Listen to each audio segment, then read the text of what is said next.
Welcome, everybody, back to Neutrality Studies and to Michael Rossi Policy with, Yep. of course, Michael Rossi. Michael, welcome back. Thank you, Pascal. Good morning. Hope everything is well on you. Happy Saturday. It's a Friday evening here in New York, but busy week we have had. Oh, yes, a busy week it was indeed. The Iran war is now exactly 1 week old. It started pretty much around this time, Japan time, a little bit, maybe a few hours later Yeah. on your end. I think it was midnight or 1 a.m. in the US when the first strikes Yep. hit. Yep. So almost a week. Michael, what have we learned in the meantime? And can you maybe give us a little rundown of what you think were the most important things that happened? Yeah. Well, I had started out our conversation with Ambassador Freeman last time by saying, by paraphrasing that quote by Sophocles, one must wait until evening to see how splendid the day has been. Here we are a week later. One must wait until Saturday to find out how much has been accomplished within the last week. As we were finishing up our conversation last week, I think within like the last 15 minutes or so, it was just coming in through Telegram that Khamenei was Yeah, murdered. yeah. So as we were talking, I had shut Telegram off because I just didn't want to get all of the, the noise Yeah, and distracted. Ambassador Freeman was making the point that Khamenei had been declared dead at least 6 times before that during Exactly. his 30 years of rule, right? So we Exactly. were all very skeptical whether the United States really killed or managed to kill him, but turns out, yes, they did. They They did murdered kill him. the official leader of the Iranian state. And as you and I communicated over on WhatsApp right afterwards, if I'm not mistaken, one of the last major obstacles towards preventing Iran from acquiring nuclear weapons. The And man with who put a fatwa on nuclear yeah, weapons, yeah, yeah, absolutely, absolutely. for forbidding them, saying like they're unholy, they're ungodly, we're not making one. Yeah. Well, a lot of good that has done it because, the Ayatollah is dead. Long live the Ayatollah. If I'm not mistaken, I believe they selected his son. Um, He's in the highest ranks, I believe. yeah, And so it's my it, latest it's information is that he wasn't yet officially appointed, but that he's basically more or less the agreed candidate. so if we can understand all of this, first of all, I think the biggest thing to take away from the last week is that contrary to many presumptions within the Trump regime, the Iranian state has not collapsed. There is no regime change. If anybody thought that one could initiate regime change by just simply decapitating the religious symbolic head of a state that is largely run by the Islamic Revolutionary Council, not the Ayatollah, then whatever information that they were being given from whatever diaspora sources, Israeli Mossad sources, they really, really need to check the credibility of these things. Two things I can say is beyond just simply that, there were two really, really good videos that have come out on YouTube, both on our colleague Glenn Deason's page. The first one was shortly before you and I and Ambassador Freeman spoke, was Glenn speaking with Jeffrey Sachs, who had given his initial prognosis by saying that this is going to be a disastrous war for the United States, and one that was within the last 24 hours. It was Glenn was interviewing Douglas McGregor, which is Right. a fascinating. I mean, I just encourage all of our respective viewers to go to Glenn's page and check this out. McGregor, who is much more on an insider basis from U.S. military standpoint, is just simply saying that this is Netanyahu's war that Trump and the Trump administration has been dragged into. Trump as an individual is just severely compromised politically, economically, reputationally. And we are being given just all kinds of conflicting reasons, rationales, narratives from Rubio, from Hegseth, over why we are involved in all of this. And I think that initially the understanding was that we could just, go into Iran, throw in some missiles, get them to capitulate, just like we had allegedly thought was going to happen with Venezuela. And it turns out that within this last week, Iran is not only resilient in this war, but has conducted significant amount of damage on American military, economic, oil refinery bases within the Middle East, many areas within the GCC, the Gulf Cooperation Council. So we're talking about Bahrain, Qatar, UAE, among others, have been significantly hit. And what's even more important to note is that, again, I'm still operating in gray zone. We are still operating within the fog of war here, but the amount of devastation and destruction inflicted on Israel is one of the biggest kept secrets out there. Videos coming out on the destruction of places throughout Tel Aviv have been significantly edited, heavily censored. But what we find is really three emerging narratives that could really be anyone's game. We have what the Western media industrial complex wants us to believe, the so-called legacy media, New York Times, CNN, Washington Post, but also Fox News, BBC, Telegraph, Sky News. All of these things are painting pictures that Iran is about to collapse, that the U.S. and Israeli coalition is about to achieve full control over Iran's airspace. Another narrative is sort of the gloom and doom prognosis that are coming from many channels on YouTube, specifically, Right. Things like, Glenn Deason, among others, and saying that this is just an absolute disastrous war that the United States will not be able to really recover from. And it is being dragged, basically, into Armageddon by Israel.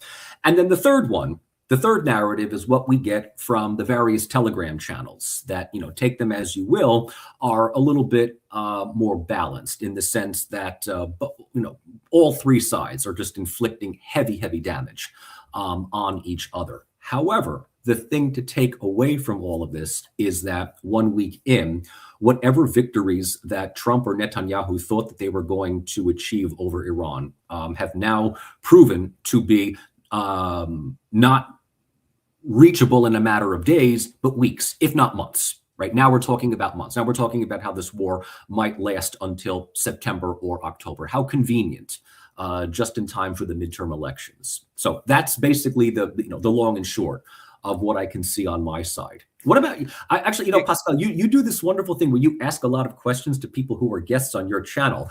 No one has ever asked you what you think about all of this. What do you see on your end on all of this? I know I'm all of a sudden preemptively taking over and asking you the same question. Oh, no worries. I put out my little opinion pieces on my channel whenever I feel that I have something to say. I mean, one of the most important insights for me last week, or one of the most shocking ones, really is that there is a considerable number of people who are involved in this on the US side who are just outright Christian fanatics, like evangelist fanatics. And I don't have any visuals right now, but we've seen it yesterday or the day before yesterday, how there was like a prayer in the Oval Office with Trump's main evangelist, I think White is her name, pastor, who was like there praying with him. And okay, this praying, okay, fine. But Pete Hegseth, I wasn't aware that he actually has two Christian fundamentalist tattoos, one being the Jerusalem cross on his body, and the other one Deus Vult, God wills it. Yeah, and that he is actually a very fundamentalist Christian believer in Christian Zionism, and that he has portrayed some of U.S. necessity to go to war actually with this belief of the of bringing about the end days. I mean, that was quite shocking. Yeah. And I'm going to say this right off the sure. bat here, just to get the one thing off. I think it would be absolutely hilarious. I think it would be, I would laugh my rear end off if, in bringing about the second coming of Jesus Christ, he appears in Damascus instead of Jerusalem And if you know what that if you know what that means, it basically is saying that really the Muslims were correct all along. Uh, Um, no, as I keep saying I would laugh the most if he actually appeared in Salt Lake City as it. That's the other Damn, one. Yes, damn, him who with guessed? Who thought? I mean, that would make a. I mean, look. I mean, we are talking about evangelical Christianity is kind of like the modern day version of high Episcopalianism in the United Yeah, States. It's a state religion that is more or less. The religion of the ruling elite. Episcopalianism in the 50s and 60s was what evangelicism is today. But yes, I saw that picture of a number of pseudo Christians praying over their pseudo Messiah.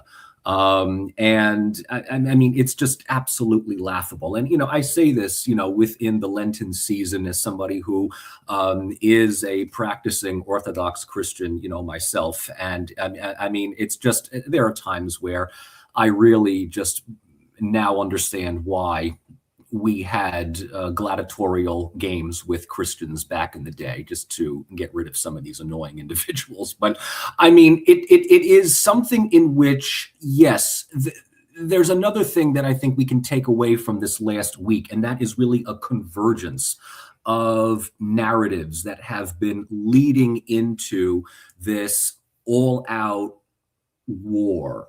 yeah. It, That, as far as Israel is concerned, is this their attempt? Is this their chance of achieving greater Israel?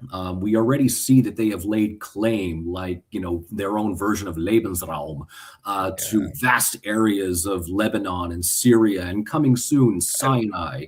As far as the evangelicals are concerned, a lot in the United States don't give them much credibility, but they do have influence. They yeah, do and have access to many, many people in politics. and what worries me is not just that a few people in the White House, which is bad enough, share this kind of like lunatic belief, but let me just share this one here with you. The Here we go. Like there's this so-called religious, I mean, it's called Military Religious Freedom Foundation, Mhm, which is a proper kind of NGO designed by this guy, a Mike Weinstein. I think this is just mhm, Mike Weinstein's kind of project, but he's been running it now for many years. And he's as a Jewish former member of the armed forces. It is apparently his goal to keep the forces secular, to say like, no, this cannot be a religious force. I mean, we need to keep religion out of the military. And he created this foundation where people actually can basically call in or write bans and complain when the firewall between religion and the state have been breached within the armed forces. And they put out several articles last week. This is just the latest one that I got yesterday.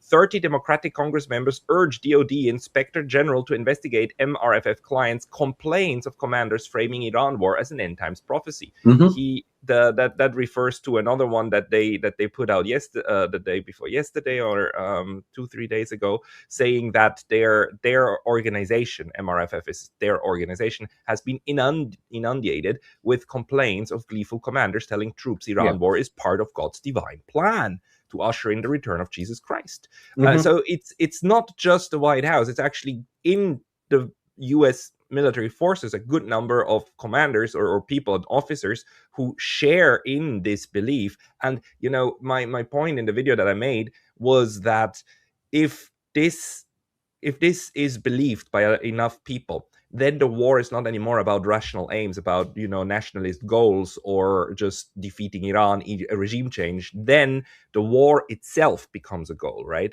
The war is in and of itself a good thing to the people who share this view that you need the war, you need the good against evil fight, the final one, in order to get to the second coming of Christ, which then would change the entire rationale. I mean, all the discussion about is it about regime change, is it about the oil, is it about control, is it the neocons, would be kind of out of the window mhm. when this is the main motivation. Now, I don't think this is the only motivation.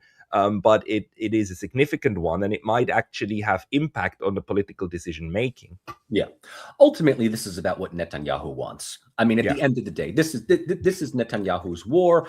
This is a war that Israel has very successfully dragged the United States in. And although to your point, I'm pretty certain he's not keen on the Messiah coming back. I mean, he's not. that No. he cannot share that view, right? No, he's not. But the Licudists, of which Netanyahu has been an active part of since the 1970s, okay, since the moment in which the Israeli state took much more of a Zionistic religious element and tried to justify their existence not as a state, as a place of refuge for the survivors of the Holocaust, but for the alleged descendants of the people of Judea, are always going to find willing and useful idiots in the West, chief and foremost the United States. But they will also find them in Canada, in Australia, in the UK, in Germany, among others.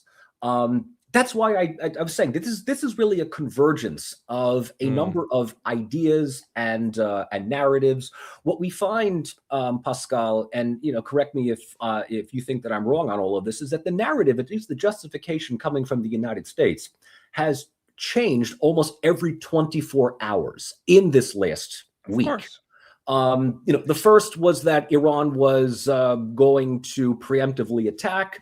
The second one was that Israel was going to attack Iran. So we, the United States, this was according to Rubio, might as well get in on the fun. Another one was that Iran was going to assassinate Trump. So we had to go and assassinate the Ayatollah. A third one, and there's in no particular order, is that we need to bring freedom and democracy to these poor people who have been oppressed. Of course, this is after we have, bombed a elementary school, and now the death toll is well over 150 children, if not more, including, teachers and other people about it. And then we have, people like Hegseth, who, I mean, at the end of the day, he is a gym bro. I mean, what was his thing before? He was a weekend Fox News host that, drank too much, who has Deus Vult tattooed on, one of his man tits. So he's a trad bro. That's the end of the day. I mean, at the end of the day, he's a trad bro. Who feels like this is his moment to shine because Rubio apparently had his moment with Venezuela. I mean, we kind of look also at not just Trump. I think Trump is somebody who is perfectly happy making certain that the world can burn down the day after he's buried. I mean, that is ultimately what Trump wants. Trump just simply wants to die outside of a jail cell with as much of his money as possible, and then the rest of the world can be damned. But we find that there are a number of opportunists within the Trump regime, Vance, Rubio, Hegseth, that are trying to cement their legacy by finding some angle in combating Iran. And at the end of the day, and this is another thing that I've gotten from many of the commentaries that I've seen on social media, is that my country is basically run currently by the biggest gaggle of mediocre idiots, sycophants, opportunists that you can ever possibly imagine. We have no long-term plan. Within the video that Glenn and Doug McGregor was talking about, McGregor has said one very important thing: tactics win battles, strategies win wars. I'm quoting directly from Colonel McGregor. And we, the United States, we don't have a strategy. We don't have a strategy. We are operating by the seat of our pants. We are effectively doing Israel's bidding, and Iran, surprisingly, is finding ways of locating the shatter points of many weak links within this U.S.-Israeli GCC coalition as possible. They're fighting a war of attrition. My one thing, and then I'll turn it back over to you, is that the one thing that does not give me any sense of relief that this is going to end humiliatingly for the West, and this is exactly as you pointed out, is that neither Trump nor Netanyahu care a damn about casualties, Yeah. about infrastructure, about anything. They will absolutely watch as much of the world burn as long as they remain alive on the opposite side of a jail cell. Yeah, no, the first on the very first day, Saturday last week, the one of the very first targets they struck was a school for little children, Yes. like a school for little girls, 160 little girls, like Yeah. age 7, 8, 9, 10, dying in the very first hours of the war, and this done by either the US or Israel that pride themselves that they're able to pinpoint, target, and kill Ayatollah Khomeini in his home office, or in his home. It's like, oh, we're most precise ever. It's like, yeah, you did this on purpose. You did this on purpose in Mhm. order to just signal to the Iranians that this is going to be a bloody affair if they Yeah. do not immediately give up, and that all the civilian infrastructure will be considered, and civilian targets will be considered for a game, and that this is just what we do. Mhm. We just slaughter your people.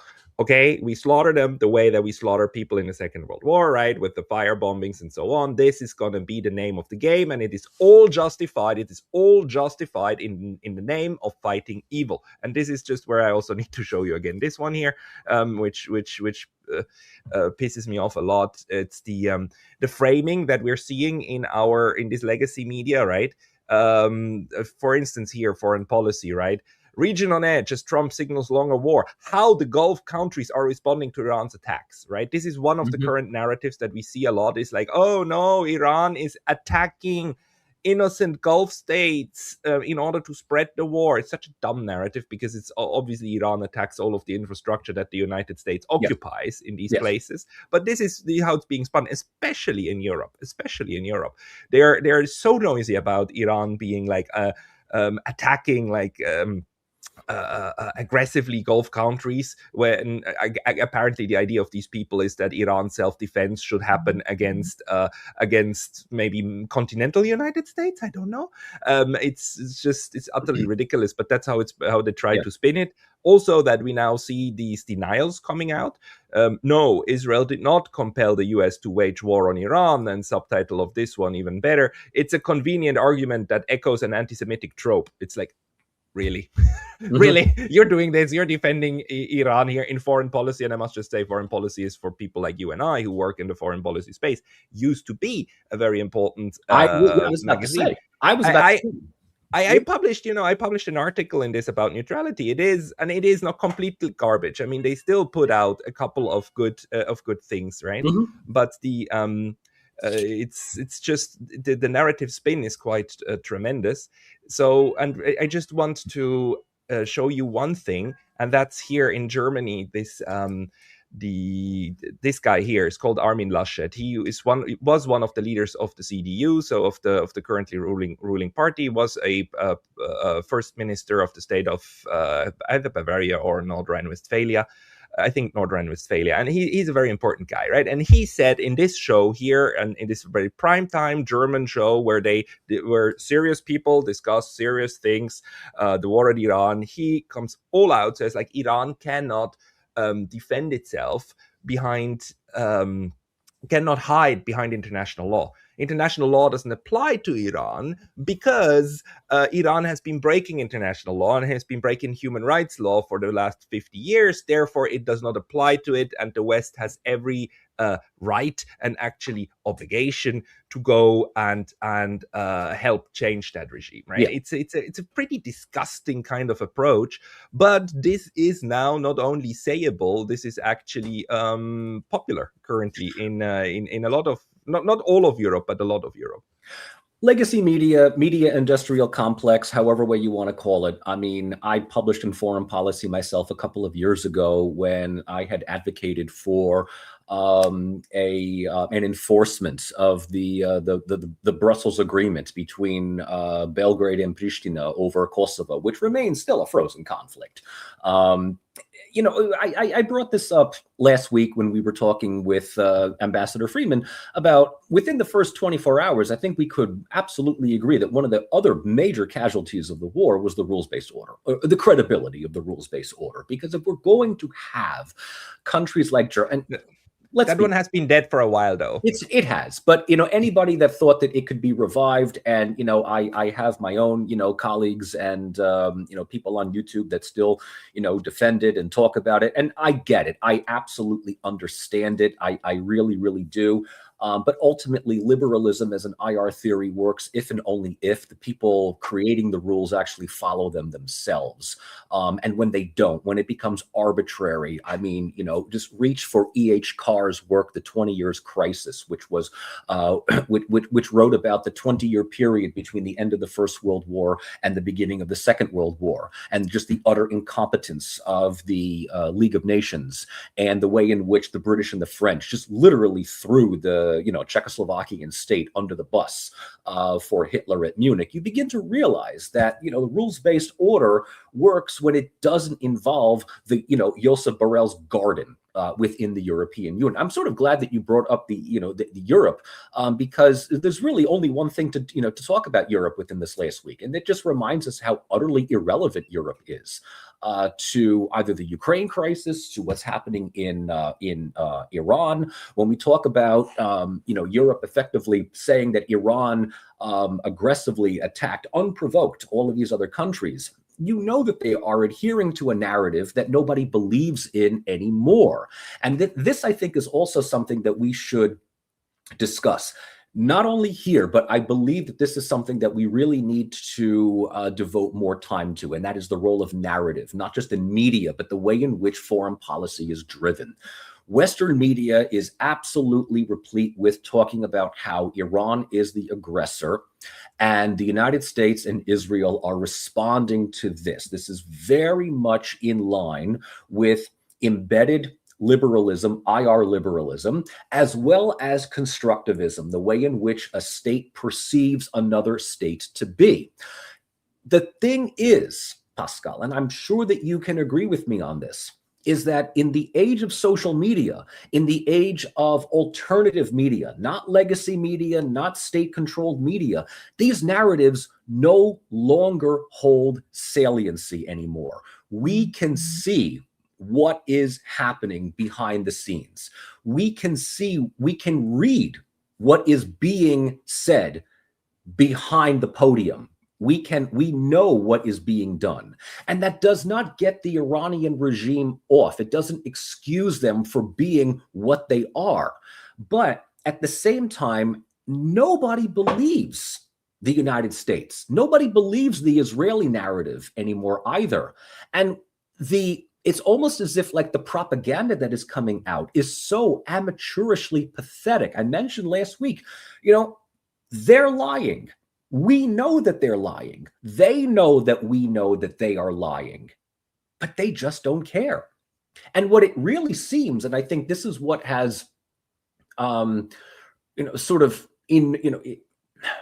ennobled a lot of commentators on social media, on YouTube over the past week, is how utterly and pathetically transparent the narrative is coming from the West. That they are just looking for some kind of argument that somehow will stick among the population beyond just simply their own political constituents. And even there in the United States, there is a major rupture once more within MAGA. The MAGA movement, which was already significantly fractured over the past couple of weeks, has now absolutely split over this war with Iran and the absolute blind loyalty and sycophantic adherence to whatever Israel says.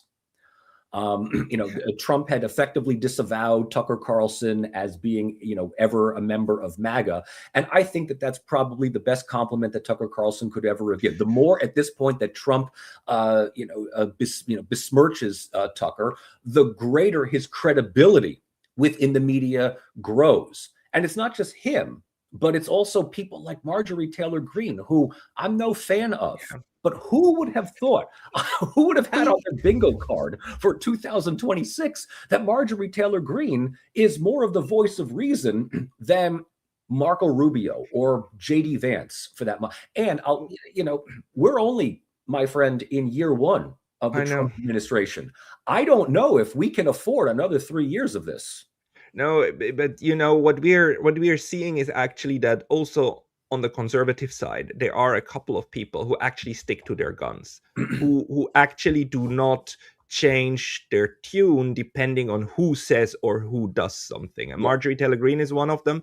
Tucker Carlson is one of them. Tucker Carlson constantly actually stands up for freedom of speech, right? It doesn't matter whether the people that are who are censored are from the left or the right, and it doesn't matter whether the topic is Ukraine or Israel, Iran. He Sure. actually he does so, and he is very he is, in my view, a very classic kind of um, U.S. conservative concerned with the good of the nation, right? Just like McGregor, right? They are, for a lack of a better word, like the good type of nationalists, not the nationalists that want to go out and destroy others, but the ones who would like to make America a nice place to live, right? For the Sure. Americans at home and keep it safe at home and not abroad. So, and in this sense, like Tucker Carlson actually puts out a lot of very important, not just discussions, but reports. Like the interview that he did with Mike Huckabee was very revealing, right? Well, that was About how fantastic. That Huckabee was about how absolutely Huckabee is basically a lawyer for Israel and is defending the Zionist cause, not just Israel but the Zionist cause, and views anything that opposes it as, or portrays it, anything that opposes it as inherently anti-Semitic. So in the same vein, these people are now representing any kind of opposition to the Iran war as basically an anti-Semitic approach, right? Because for some reason it seems that the only thing that saves Israel is preemptively attacking Iran.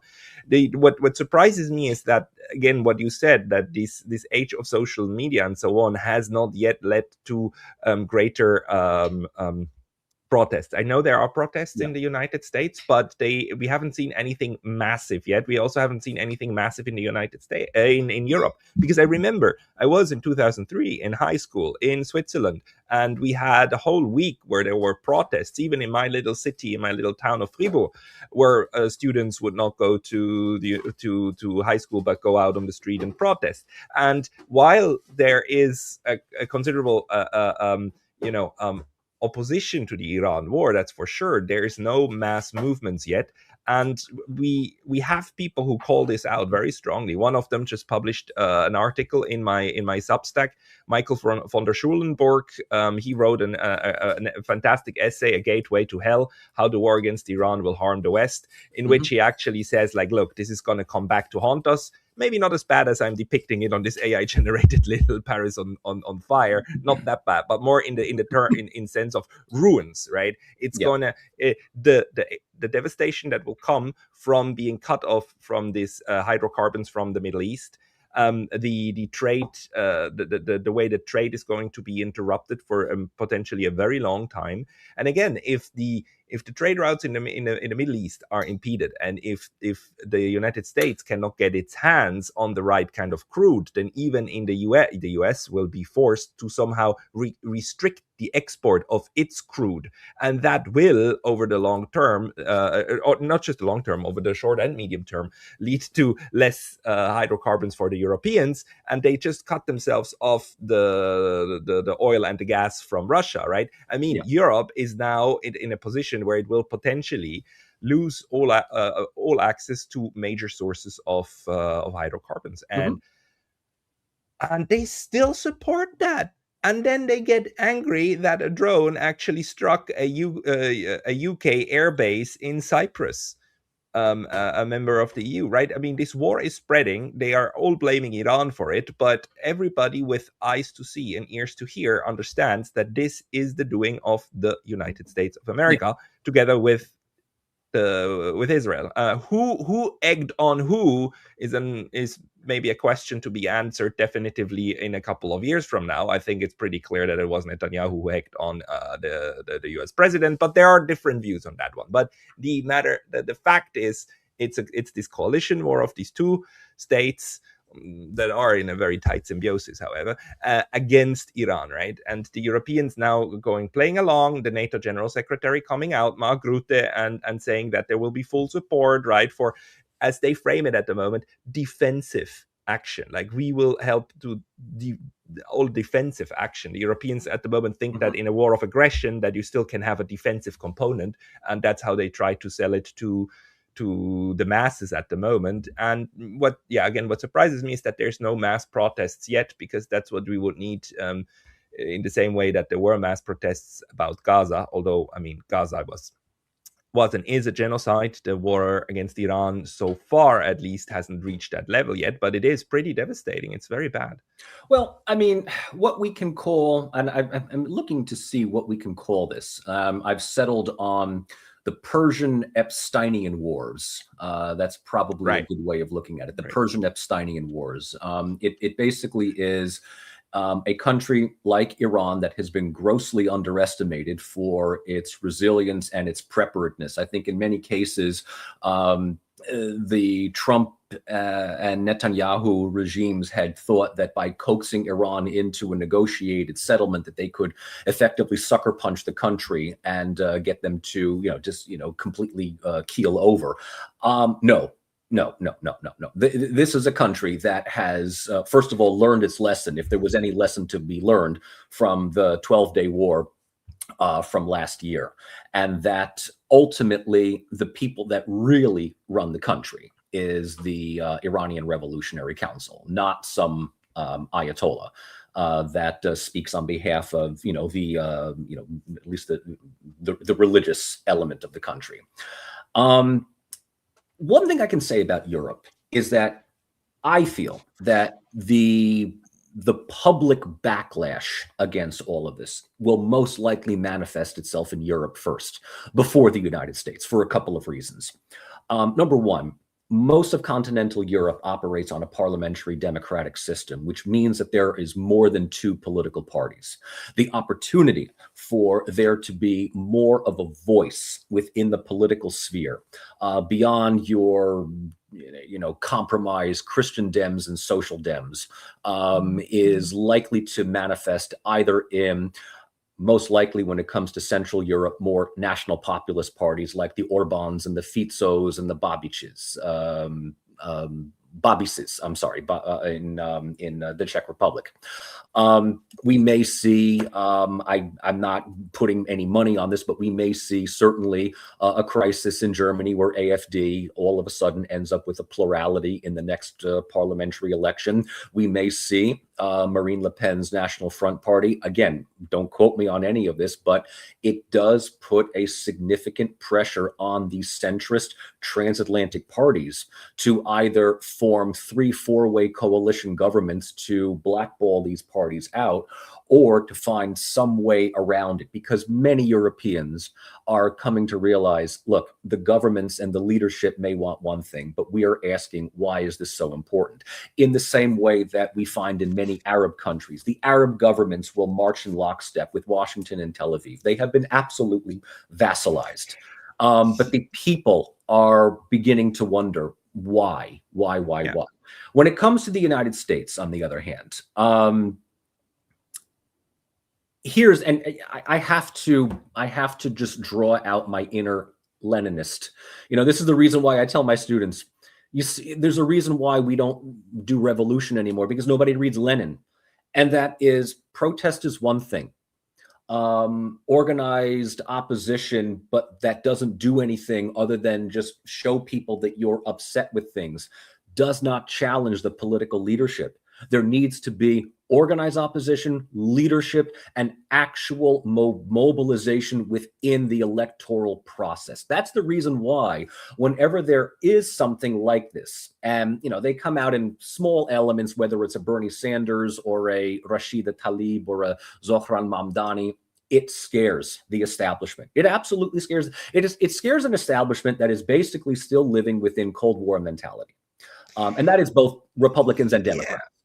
I'm Please think, if the Trump regime is, turned into a lame duck government with midterm elections, we need to understand that there are enough people within the Democratic Party that will absolutely do everything possible to give Israel immunity at the United Nations and whatever they demand as yeah. far as military and economic surplus.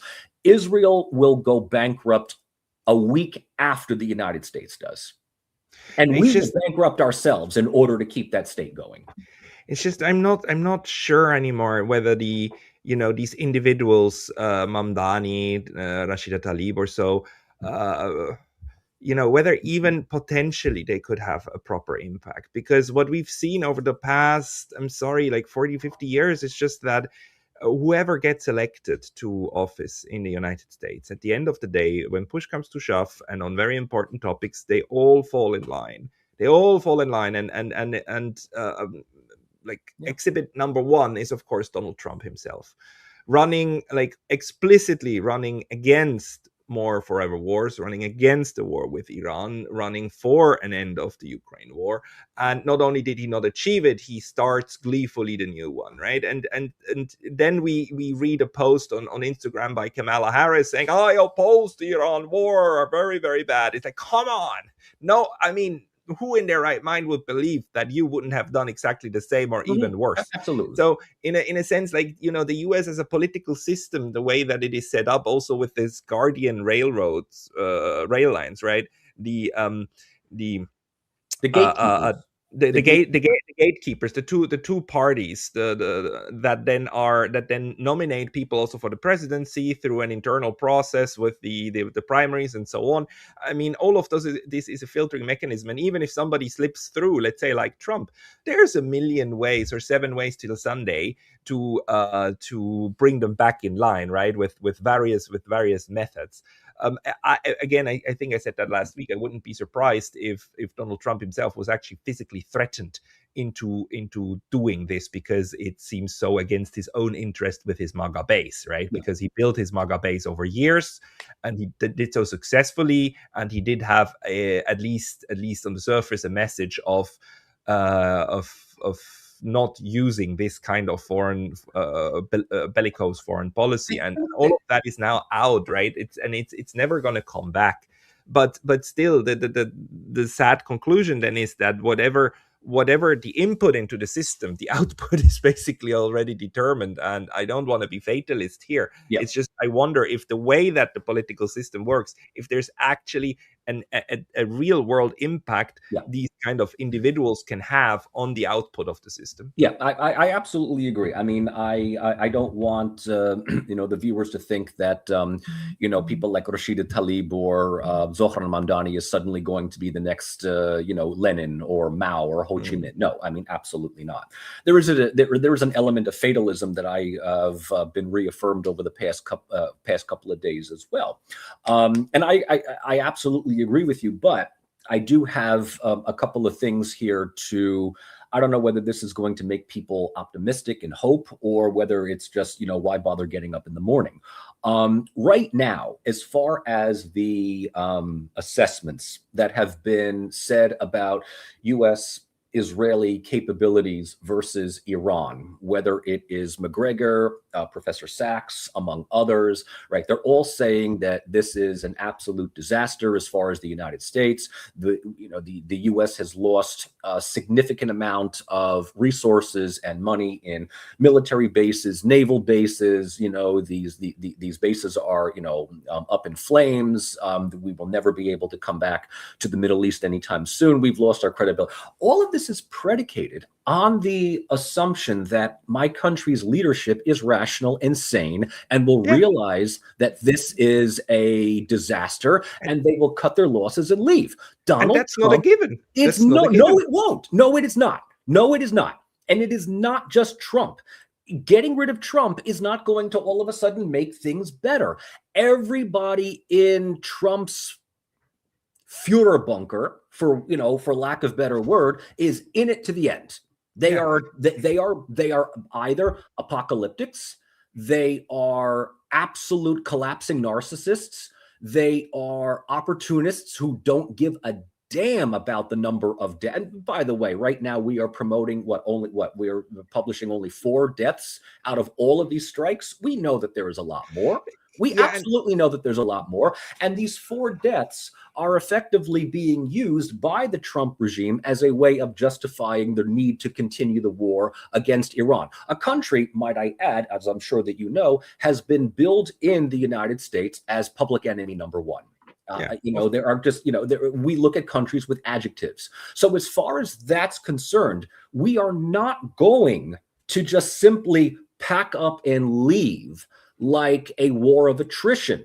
I think that is the biggest problem that I see in many of these pessimistic diagnoses, is that Iran is fighting a war of attrition. That may very well be the case. Iran may very well succeed in driving the U.S. into an economic downward spiral. They may end up creating a situation with Israel in which they may very well opt for the Samson directive, in which case, if that's the case, if Israel's going down, they will drag the United States down with them. Donald Trump will be dead before that doomsday scenario happens. And that is something that many people need to understand, is that when the country is led by people who do not care what happens the day after they die, all of this is nothing more than just easily acceptable collateral. Trump almost did his own little, Lord Farquhar from the first Shrek movie a couple of days ago. Some of you may die, but that's a risk I'm willing to take. I mean, he literally was almost, went that far to say. Yeah. So did it's normal. It's what happens in war. It's like, wow. You're like, it's normal that our soldiers will die in a war of choice that I so ordered. We need to understand this. The other thing to bring up, and this is, I don't know whether this is like the one silver lining in the cloud, but over the past 2 years, it has become painfully obvious, and this is especially true with social media, right? That the narrative provided in Western press about the state of Israel has been sanitized at best. When you have 2 years of sustained state-sponsored genocide against Palestinians, not just in Gaza, but also in West Bank, when you have their leaders brazenly and unapologetically talking about creating a greater Israeli state at the absolute expense of Arabs, both Christian and Muslim, not just Palestinians, but Lebanese, Syrians, maybe even Egyptians. Younger generations don't buy into this older Cold War narrative. Within the last week, 2 significant Republicans, one of them was, why am I blanking on his name? He's from Texas, the guy with the eye patch. He lost the primary. Right. He lost the primary because at this point, it is a significant political liability for you to take AIPAC money, for you to say, I am America first, but if America first is Israel before America, that's a liability. Interestingly enough, it is coming on both the Republican Party as well as the Democratic Party. This means a couple of things. One, the older generation that took the Cold War narrative at face value is being replaced. They're dying out. Younger generations who have little to no optimism in this so-called American dream and see that their tax dollars are going to countries around the world to murder people. If you want healthcare, go to Israel. You can get the healthcare that you want there. America pays for it. Or go to the U.S. military and then you get healthcare, but you also might die in the middle. That's the other thing. No, oh, really? U.S. military recruitment is having a major problem. They cannot meet the numbers anymore. Oh, I'm so glad. They cannot meet the numbers anymore. I have had over the years a number of students, undergraduate, grad students, they have served in the military, they've done their duty, they did their thing, and they realize afterwards that they are just not being given the support, the necessary institutional support that they have. The VA clinics are horribly understaffed. And in many situations, the military, just a couple of days ago, there was a decorated U.S. Marine that was forced out of a Yeah. room. He was basically saying, American soldiers should not die for Israel, and he had his hand broken. These are the same people, the people that forced him out, the people that broke his hand, and the people that are chanting, God bless the troops, support the troops, support the troops, God bless the troops.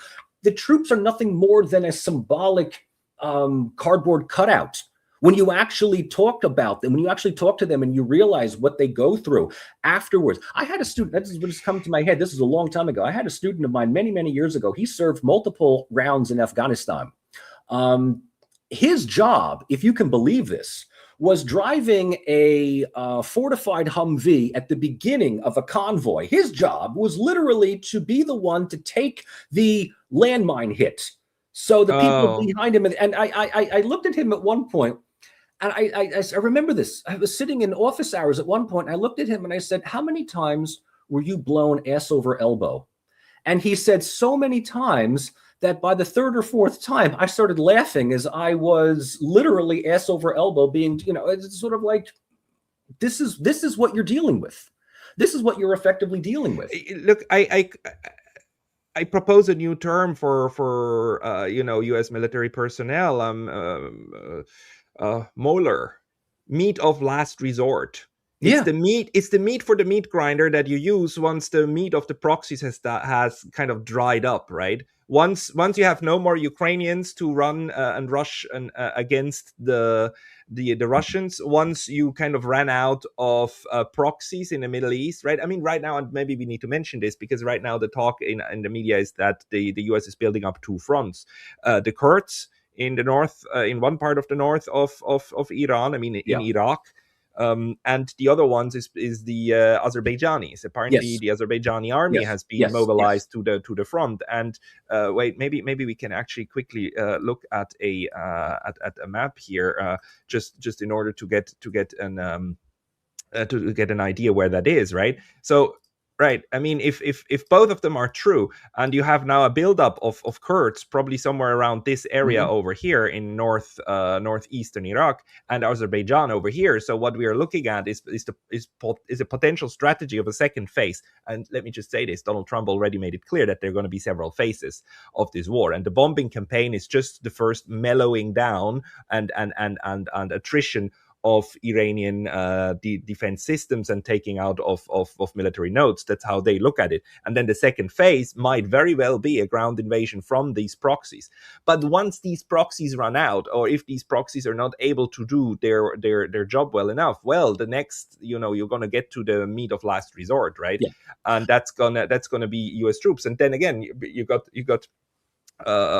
people blown up, poor people somewhere from, I don't know, the Bronx or wherever, who then are asked to go and die, and then they get a nice flag over their coffins, a clapping, and their mother gets like a certificate to hang at the wall, and that's it. Yeah. It's Or if a pretty crappy deal. Yes, or if they come back to the United States, they run the risk of being deported by ICE.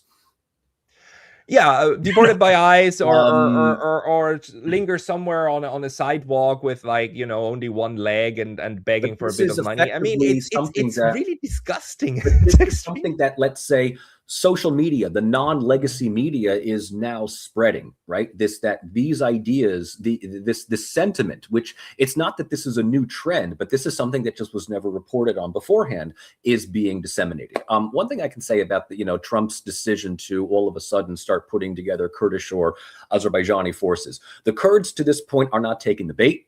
I think that they have come. I don't know what, if the Kurds do take the bait, I hate to say this. I really hate to say this. If the Kurds take the bait, then they really do not deserve a state of their own. I don't see how the Kurds can do anything in Iran. That's not really their historical home. Syria, yes. Iraq, yes. Turkey, yes. Azerbaijan, different story. There are a lot of Azeris in northwestern Iran. Aliyev he works quite well with the Israeli state. I would say that would be incredibly risky for him to do. Absolutely risky for him to do. But I would not put it past. I would absolutely not put it past elements within the West to attempt to balkanize Iran, because this is one of those last minute, okay, I'm not even interested in regime change, which Yeah. we have to be very careful here. A lot of people are saying, well, I've seen this before. This is, the Gulf War in 2002, Yeah. 2003. But it's just like a horrible reboot. It's a horrible fanfic. As much as I despise people like Dick Cheney and Don Rumsfeld, they had some kind of objective in mind. Trump, Hegseth, Rubio, they talk a lot. But at the end of the day, if there is one thing that we know that this administration is set on, it's just simply sowing chaos. They are not interested in regime change. They're not interested in, if they can achieve it, fantastic, but they're not going to do that. If they can just simply destroy the state from within, burn it down as much as possible, do what Syria is, and capitalize on the rest. You need to understand. Everybody needs to understand. As far as the Trump administration is concerned, destroyed American military bases, wasted missiles. How many does it take to shoot down an Iranian missile? This justifies his $1.x trillion military spending budget for next year. As far as they're concerned, there is money to be made. The military industrial complex is absolutely going to love this. And if we can use this splendid little war to get rid of all of our outdated Cold War era, post-Cold War 2000, armaments, whatever, so we can then update everything, just like we're telling Europe, go get rid of your Cold War stuff. Give it to the Ukrainians, let them, figure out how it works. You still need to, replenish your military armaments if you're going to be part of NATO. This is great as far as Lockheed Martin, McDonnell Douglas, Raytheon. I mean, Raytheon does what Raytheon does best. It improves the stock portfolio of its shareholders. Although I must say I've had talks in the last couple of weeks, including with people in what's it called in California, the big production and nuke production facility, not Palo Alto, I forgot. But anyhow, the point was, he said that the United States over the last 30, 40 years actually lost quite a bit of productive capacity, even in the weapons sphere, because the way that this highly crony capitalism works is it makes all of these weapons much more expensive, and even Raytheon and Lockheed Martin are not able to churn out as much as the United States would actually need to properly replenish. So in a sense, but that's something that's not to the concern of the people who take these decisions, because they don't know, right? So this is one of the things that gives me hope, that the US, out of the system it has in place, is not capable of producing enough implements of war that would be needed in order to fight all of these war everywhere. So this is a piece of hope, and if true, then I think the best Iranian strategy at the moment is to just try to make it physically impossible for the United States to continue striking, right? Because they run out of ammunition. But it also means that they need to absorb all of that, and that comes at a very, very terrible human cost, right? But this is what happens when you are defending your own territory. I mean, look, the Americans did this to the British in the War of Independence. How do you fight against an enemy that is militarily superior in every aspect? You got to get them tired. Right. The Vietnamese did it to the Americans. They also did it to the French. The Afghans, the Taliban, they did it to the Soviets and the Americans. Yes, but what this all rests on is the rationality of the side that is dealing with the attrition to realize this is a losing battle, right? This is a losing battle. Nixon was campaigning, if I get elected, we're going to end this war in Vietnam, which in a way he did. Okay, he did. But losing battle is also predicated on the people implementing it wanting to win something, right?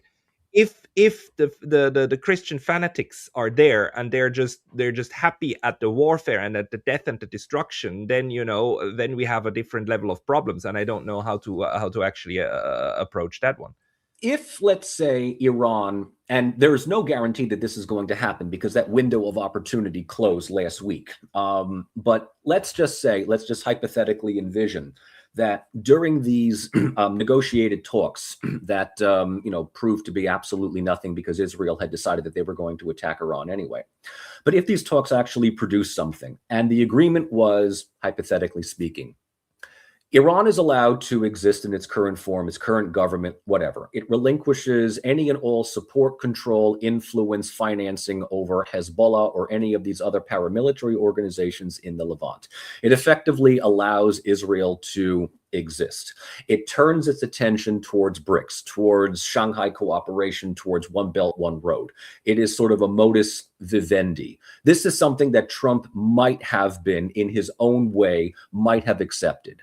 But what we realize over the past couple of days is that Trump is not the person, he is not autonomous in this at all. What we have found is that the upper echelons of American leadership is largely determined by what happens in Tel Aviv. People are complaining that Trump did not get congressional approval to launch this war. I counter that. He absolutely did. The Knesset absolutely okayed that. That's his congressional approval. Thank you, Michael.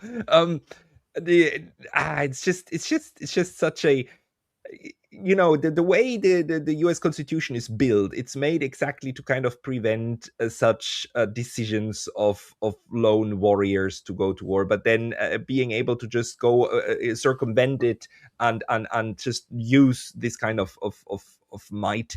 It's just horrible, because it's obviously against the ideas even of the of Washington, of Jefferson, and so on. I mean, this is not how wars should happen. And of course, nowadays, wars shouldn't happen at all, just to put that there. But the way that it is then politically done, and how we can clearly see, all of the visits of Netanyahu to the White House. I mean, come on, he didn't just go there to drink tea, right? No. It's obvious since 1996. It's obvious that this is one of the wars that they want, and they got them. I just want to maybe, the last 5 to 10 minutes, again, like turn a little bit to the future. I mean, the amassing of troops in Azerbaijan. I mean, I don't know. I have no idea. I've just read a couple of articles that this is happening, but I don't know how likely it is. I mean, Aliyev, is he that crazy? And the Kurds, I just want to add like one observation. I'll read it out. I got this in a long message from a colleague of mine from the region, a researcher who knows this well, and his assessment is that the issue with Iraqi Kurds is that they are economically dependent on both Iran and Turkey,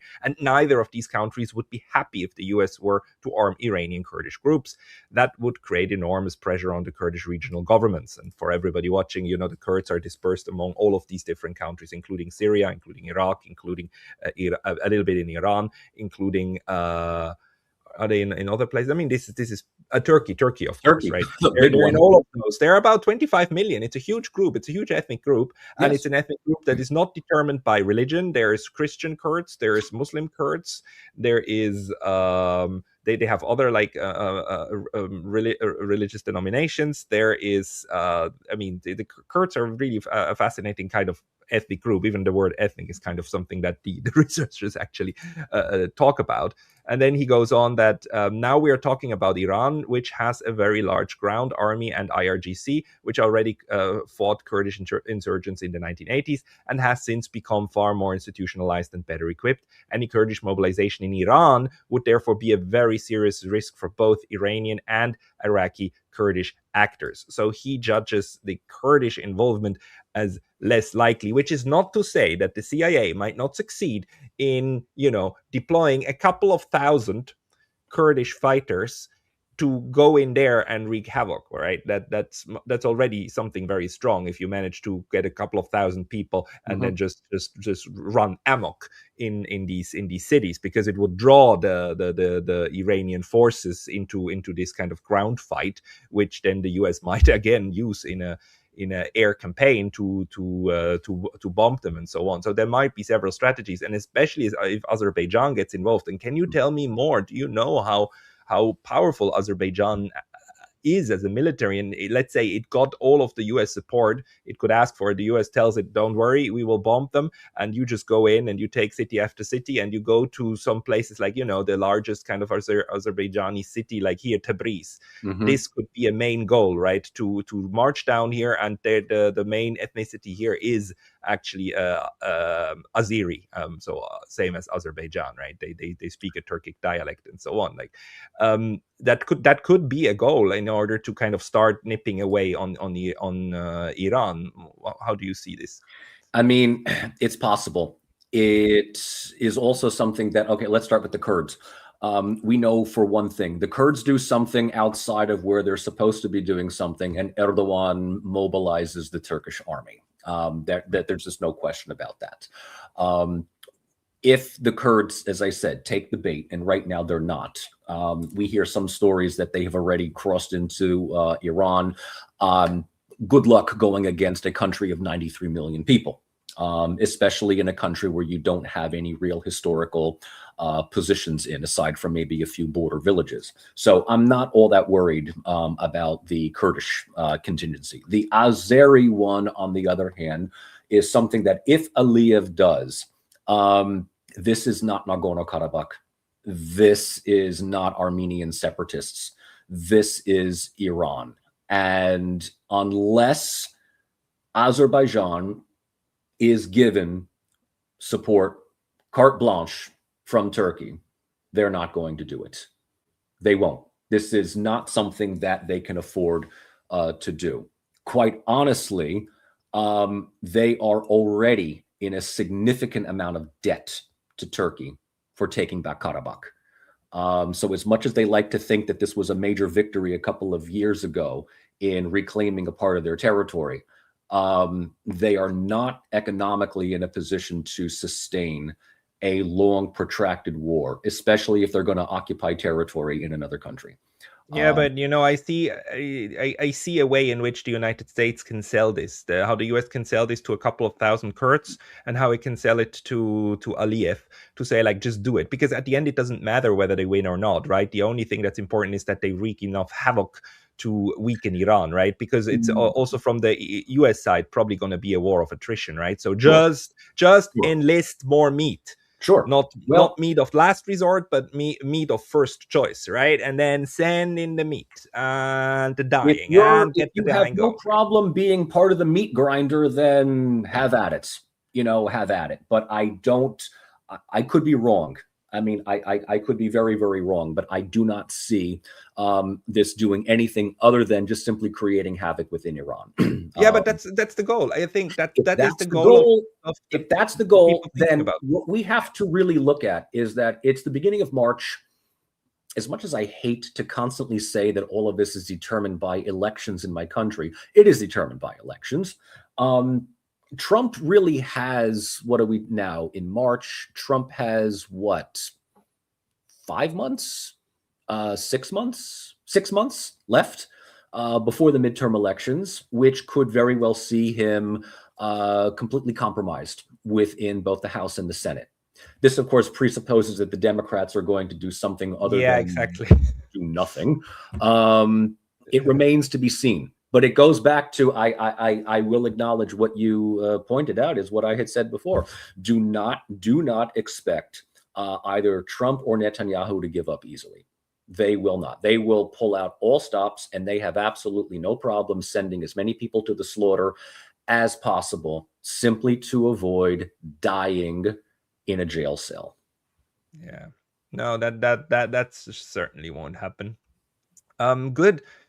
Michael Rossi, I think this was quite good. I'm glad we got to catch up on this.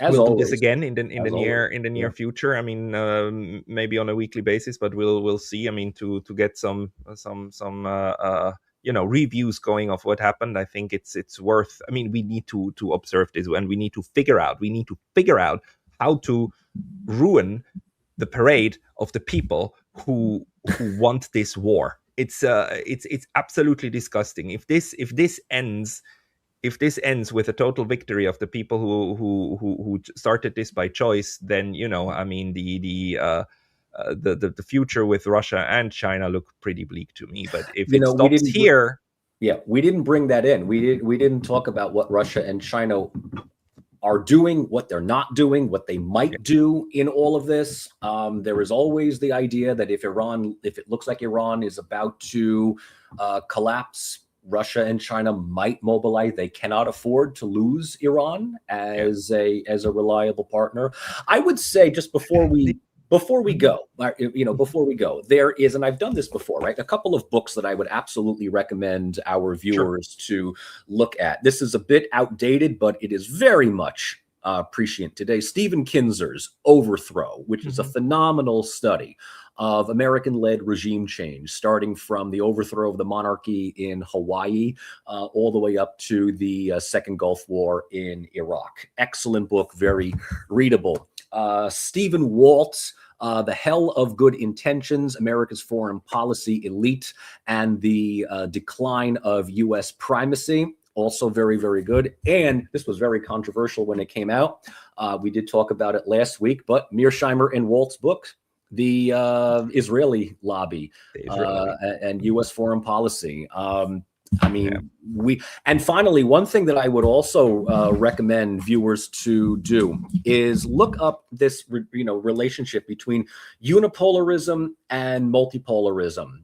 There have been some great things written about this by Christopher Lane, Layne. He's a well-respected IR scholar. He wrote this article back in 1995 called The Unipolar Illusion, which talks about how unipolarism is operating only on borrowed time, and it sows the seeds of its own demise.